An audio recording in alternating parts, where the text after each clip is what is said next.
Alrighty, how's it going, FIRE0074? My name is Jacob, and I'm at Station 57 with Sacramento City Fire Department. And as you can see, I'm not in a suit, which I promise I normally would be, but per the conditions of landing this interview, I was told that I have to wear a costume in the spirit of Halloween. But I digress. Today I'm here with Mike Nadishin, engineer at Station 57 on the A shift. And today we're going to be asking him a few questions about what it's like to operate this here apparatus. So my first question is, what kind of car do you drive outside of work, and what is it like transitioning your headspace from driving your personal car to the apparatus when you first come on a shift? Outside of work, I have my Toyota Tacoma and my few motorcycles. Okay. The different headspace, I wouldn't say it's necessarily a headspace because you're always supposed to drive safe with due regard.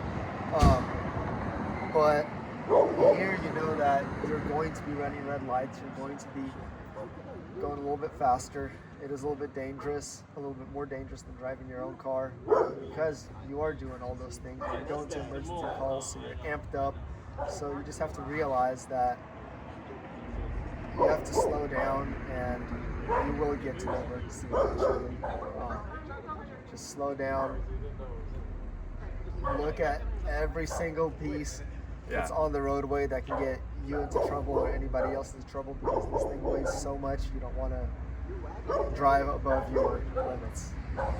And then kind of like just a follow-up question, more in like a narrative sense than actually going on to the next question. Do you ever catch flack for, owning a few motorcycles, but also being like, working in EMS or as a firefighter? No, I don't think so. Okay. I've rode motorcycles all of my driving life. All right, for sure. I remember going through like my EMT course, and they're like, if there's anything you take away from this class, just don't own a motorcycle for like every single day. So that's how it's funny. No, that doesn't really. I don't know, dude. I mean, if you've ever ridden them, you know why you ride them. So fair enough. All right. My second question then is, how do you guys delegate safety protocols in terms of making sure you guys don't bump into any other responding companies to a call? That's a pretty good question. And we actually have an app called Tablet Command where we can track where other companies are. So the captain does have it pulled up either on his phone or on the map, on the mobile data transmitter right there, on the computer. So when I'm driving, I usually know where I'm going, but he'll tell me, hey, watch out for this road or watch out for this road. Also, it's very good knowing your district and where other units, ambulances, fire engines, and trucks are coming from, so that you know who you're responding with from the start of the call. So it's good to know where other stations are at, where they'd be coming from. You kind of working in this area for so long, you kind of know which way and which routes people would take, so you kind of know which intersections to watch out for. Got it, that makes sense. And then with the captain tracking where everybody's at, he'd be like, okay, look at this intersection, engine 16 or truck 16 will be flying through right as we're pulling up. So you just kind of be aware. Okay. So it's just like a mix of like repetition and just knowledge of it where you're at, and then also you have like technology. Exactly. Technology helps, but just being aware and like hyper-focused at all times is like the biggest thing. Got it. So then that goes right into my third question.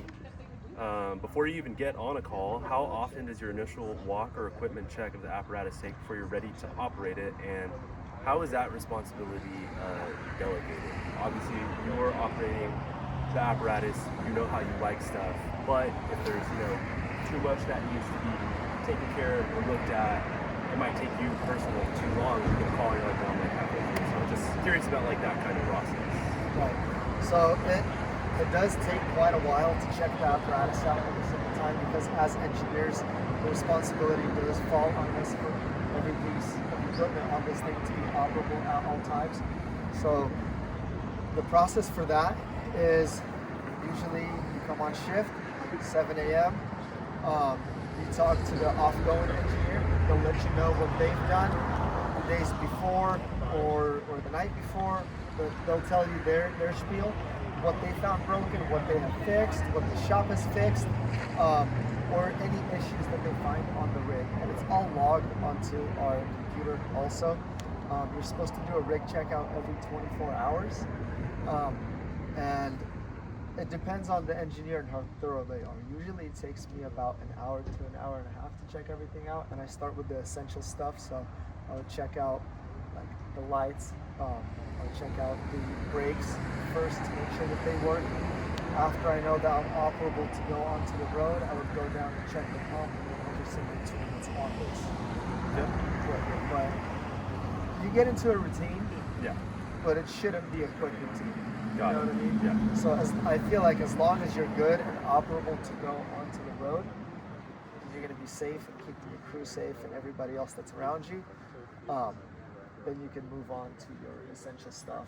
And sometimes we do get calls, and sometimes it does get delayed a little bit, but like every day, no matter what, this thing has to be checked out. 100%. So then kind of going to the next question in terms of like, developing a routine, getting comfortable with that routine.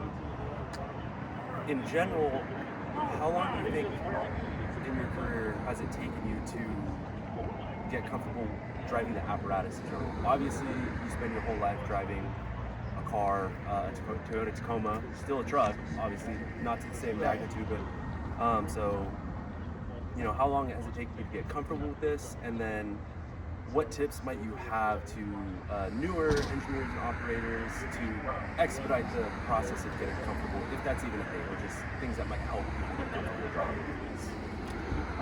That's a good question. And so I've been an engineer, promoted to an engineer since January. So what, about 10, 11 months now? Yeah. I'm not comfortable yet, and I don't know if I'll ever get to a position where I'm fully comfortable. And like, I think that's a good thing. Like, you just have to be focused at all times. I think if you're comfortable, you become complacent. So just always seeking out like new ways to find stuff that you can do better. Looking up hydrants, getting different routes to different spots, spotting the apparatus in different places. Like, being comfortable is good, but I feel like if you're outside of your comfort zone, you perform a little bit better. You know what I mean? Right. That makes sense. I guess like before getting into the next question, kind of a follow-up for me is just operating the apparatus, very easily and comfortable to admit, like, I'm not really maybe where I want to be in terms of comfort level. Do you think that affects you in terms of operating it when you have crew on board, where like the crew knows that you're not where you want to be? And does that maybe make you feel more anxious when you're operating it, or does it even potentially make you feel safer, just in that, hey, I know if I'm not comfortable, I have my crew behind me, and they're like, hey, you should do this, swing that way, I'll get out and back you up, and so forth. And we might be thinking of like two different versions of comfortability. Right. I am comfortable in driving this thing and doing whatever it needs to be done. Okay. I just don't want to become complacent to realize I'm missing stuff. Yeah. You know what I mean? Gotcha. But yeah, we all know our capabilities, and every single time I feel something sketchy, I will ask some of them to come out and help me either reposition or help me do some water supply or whatever needs to be done. Like, we train a lot to the point where we're autonomous in our own crafts. The backseaters are good at what they do, which is put out fires. The captain's good at what he does, which is make sure that everybody's safe, tell them where to go and what kind of plan of attack to do.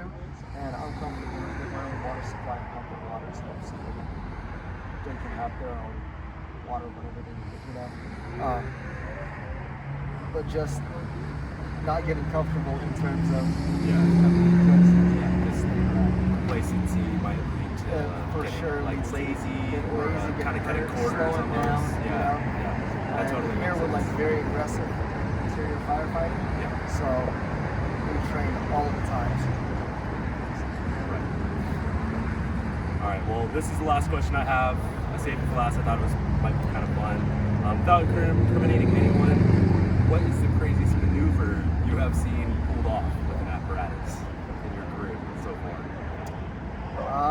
I have seen this thing on 5 wheels, which this thing has 1, 2, 3, 4, 5, 6.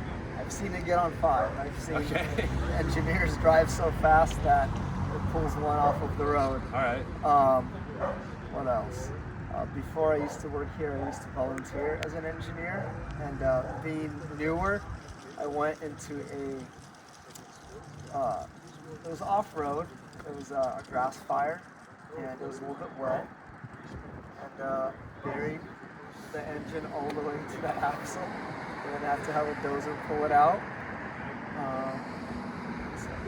What was the response for that? Like, Well, we had Metro's dozer there, so Oh, we just okay. walked up to them and asked them Okay, for okay. contact. pull this out for us before we get Yeah, okay, yeah. for sure. That's All right. about it. Nothing Yeah, too crazy. okay, hey, though. that's yeah, not bad. Yeah, Yeah, you know. All right. Yeah, these things are a lot of fun to ride. Awesome. Well, hopefully one day I can get behind the wheel of one of these. But in the meantime, I super appreciate your time for course. answering all these Anytime. questions for me. Probably won't be the last time I'm bugging you guys. Hopefully not. Hopefully not. Yeah. But thank you so much for your Of time. course, I really man. appreciate Of it. course. Yeah.